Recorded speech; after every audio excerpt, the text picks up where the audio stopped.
And in this particular problem, we're going to work on our translating skills.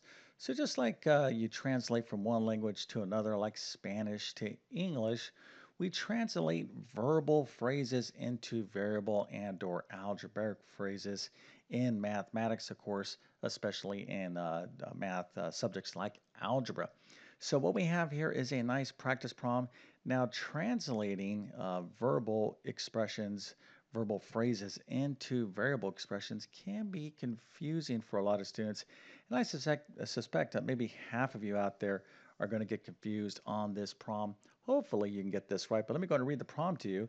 It says 6 decreased by the difference of s and t is equivalent to what in terms of a variable expression?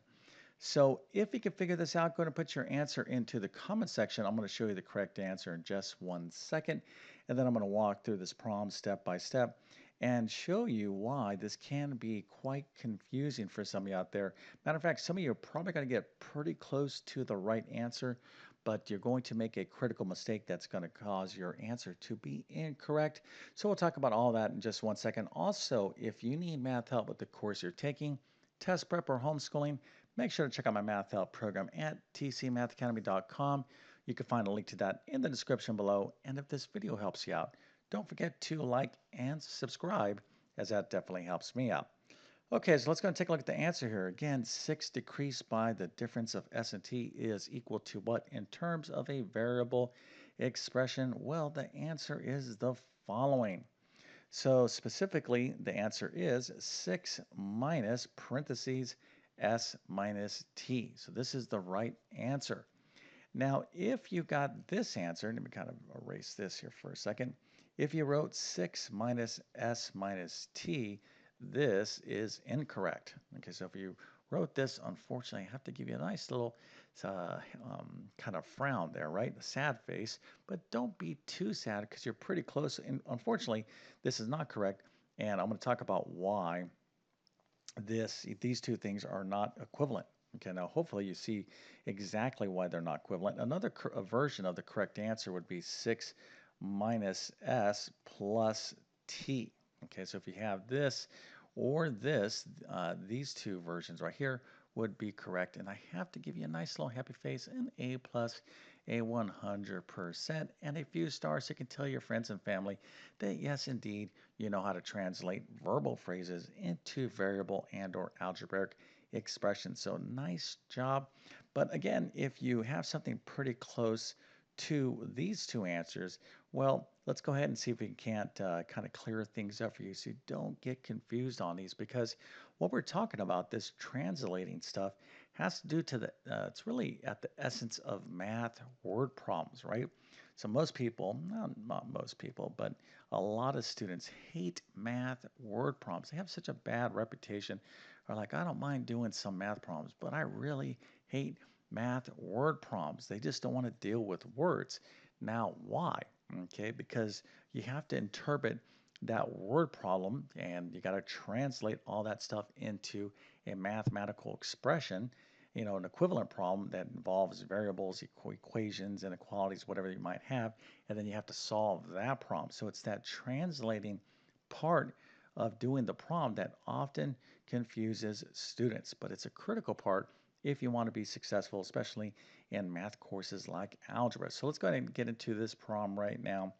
So here we go. We have 6 decreased by the difference of s and t. So the first thing we want to do is make sure we have some sense of what these words mean. Decreased, right? So let's just kind of back up here. 6, we all know what 6 is. That's a number. But we have to understand what decreased is, and we have to understand what the difference is. So the best way to do this is just kind of use some simple examples that involve these two words first, and then we'll kind of combine everything that's going on here. So let's focus in on decreased here, and we'll use 6 as our number just to kind of make sure we understand what decreased is. So let's put a 6 here. So that's what 6 is. So let's substitute something else after decrease. And so in other words, we have 6 decreased by the difference of, well, forget all that for a second. Let's just do something simple like 6 decreased by 2. Okay, so what does that mean? 6 decreased by 2. Well, if I have 6, what we want to do is reduce it down by 2. Well, how can I use a mathematical operation to show that? Well, what we want to do is subtract 2 away from 6. So this is 6 decreased by 2, right? So let's say I have a little block here. 1, 2, 3, 4, 5, 6. 1, 2, 3, 4, 5, 6. It's not perfect, but here is 6, right? So if I decrease it by 2, so we'll take away 2 here, how much is left? Well, 4 is 1, 2, 3, 4. Okay. So whatever model you need to understand or use to understand the word decreased, take the time to be, so, okay, this is what that means. We're going to subtract away from 6, whatever we're decreasing by. Okay, so hopefully no problem with the word decreased. Now let's go ahead and talk about the difference. Okay, now this is a typical place where students get confused. So the difference of S and T, that's a very specific thing. It's S minus T. Okay, S minus T is the difference of S and T. It's going to be S first, and then our subtraction, and then T, not T minus S. This isn't the difference of S and T. This is the difference of T and S. Okay, so again, S minus T. All right, so here we have the difference of S minus T, and we want to take 6 and decrease it by the difference of S minus T. So it would make kind of sense, right? We say, okay, we have 6, and we're going to decrease it by S minus T, like so. So this right here should be, correct, right? You might be saying this seems like, this is pretty good. This is the difference of S and T, and here is 6, and we're decreasing it by the difference of S and T, but there's a little detail here that confuses a lot of students, okay? And that is grouping symbols, okay? We have to be very explicit that the difference of S and T, we got to put this in parentheses, okay? So this is a 6, okay? This is 6 decreased by the specific difference of S and T, okay? So this is S minus T. If you go like this, 6 minus S minus T, this is not right. This is 6 decreased by S, then decreased by T. That's a different expression, okay? So here, if you look at 6 minus S minus T, if I use the distributive property, I can take this negative sign and I can multiply it in. So this would be 6 minus S plus T, okay? You can see this is obviously different than this. So anytime you have the word difference, okay, or sum is another word, the sum, but especially it really makes a difference in the word difference. I didn't make that up. I just kind of happened to be, it's a coincidence that I'm using the word difference 2 times to make a point. Okay, when you have, it really does make a difference. Okay, when you see the word difference, you've got to have parentheses around that group.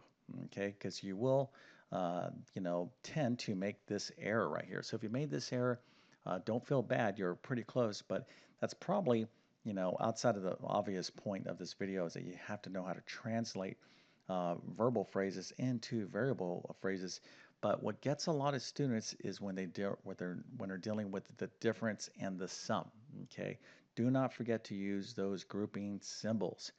Okay, so if you're still kind of like unsure about your ability to translate verbal phrases into algebraic or variable phrases, a couple suggestions here. One, check out like my pre-algebra or algebra courses at my math help site, tcmathacademy.com. I have my full instruction. My best work is there, but also I have a ton of additional videos on my YouTube channel as well. But if this little video helped you out, don't forget to like and subscribe. And with that being said, I definitely wish you all the best in your mathematics adventures. Thank you for your time and have a great day.